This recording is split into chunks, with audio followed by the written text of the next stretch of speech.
ഇക്കുറിയും വിഷുവിനു മുമ്പ് കണിക്കൊന്നകൾ പൂവിട്ടു. കഴിഞ്ഞ കുറേ വർഷങ്ങളായി കാലം തെറ്റിയാണ് കണിക്കൊന്ന വ്യാപകമായി പൂവിടുന്നത്. ഒരേ കാലത്ത് പൂവിട്ടിരുന്ന കണിക്കൊന്നകൾ ഇപ്പോൾ വർഷം മുഴുവനും പലയിടങ്ങളിൽ പൂത്തുനിൽക്കുന്നത് സ്ഥിരം കാഴ്ചയാണ്. പ്രകൃതിയുടെ നിയന്ത്രണത്തിലാണ് ചെടികളും മരങ്ങളും പൂവിടുന്നതും കൊഴിയുന്നതുമെല്ലാം. വർഷത്തിൽ ഒരിക്കൽ പൂക്കുന്നവ, 2 തവണ പൂക്കുന്നവ, 12 വർഷത്തിലൊരിക്കൽ പൂക്കുന്നവ എന്നിങ്ങനെ പ്രകൃതിയിൽ ജീവശാസ്ത്രപരമായ ഒരു താളമുണ്ട്. ആ താളത്തിനൊത്ത് പോകുമ്പോഴാണ് വിഷുക്കാലത്ത് നാട്ടിലെങ്ങും കണിക്കൊന്നകൾ പൂവിടുക. കൊടും വേനലിന് തൊട്ടു മുൻപ് പൂവിടും. കാലവർഷമാകുമ്പോഴേക്കും കായ്കൾ വിത്ത് വിതരണത്തിന് പാകമാകും. ഇതാണ് കണിക്കൊന്നയുടെ ശീലം. വേനലിന്റെ ആരംഭത്തോടെ ഇലകൾ പൊഴിച്ച മാർച്ച് മുതൽ മെയ് വരെയുള്ള മാസങ്ങളിൽ പൂവിട്ടു നിൽക്കുന്ന പതിവ് ശീലം പക്ഷേ കണിക്കൊന്ന കൈവിട്ടിരിക്കുന്നു.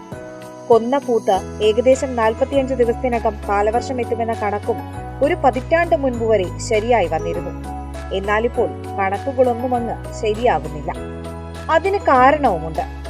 അടുത്ത കാലത്ത് നടന്ന പഠനങ്ങൾ അനുസരിച്ച് എപ്പോഴൊക്കെ മണ്ണിലെ ജലാംശം പരിധി വിട്ട് കുറയുന്നു അപ്പോഴൊക്കെ കണിക്കൊന്ന പൂക്കും എന്ന സ്ഥിതിയാണത്രേ. സസ്യങ്ങളുടെ പുഷ്പിക്കൽ പ്രക്രിയയെ നിയന്ത്രിക്കുന്നത് ഫ്ലോറിജൻ എന്ന സസ്യ ഹോർമോണാണ്. ചൂട് കൂടുമ്പോൾ ഫ്ലോറിജന്റെ ഉൽപാദനം കൂടും.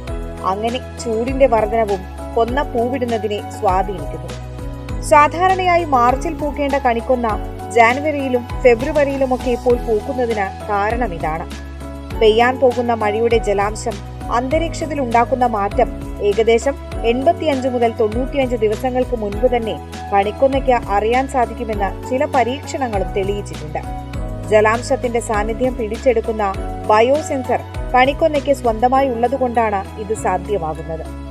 കാലവും കാലാവസ്ഥയും എന്തൊക്കെയായാലും കവി പറഞ്ഞതുപോലെ കണിക്കൊന്നയല്ലേ വിഷുക്കാലത്ത് പൂക്കാതിരിക്കാനാകില്ലല്ലോ എന്ന് തന്നെ നമുക്ക് ആശ്വസിക്കാം. News desk, Kerala vision.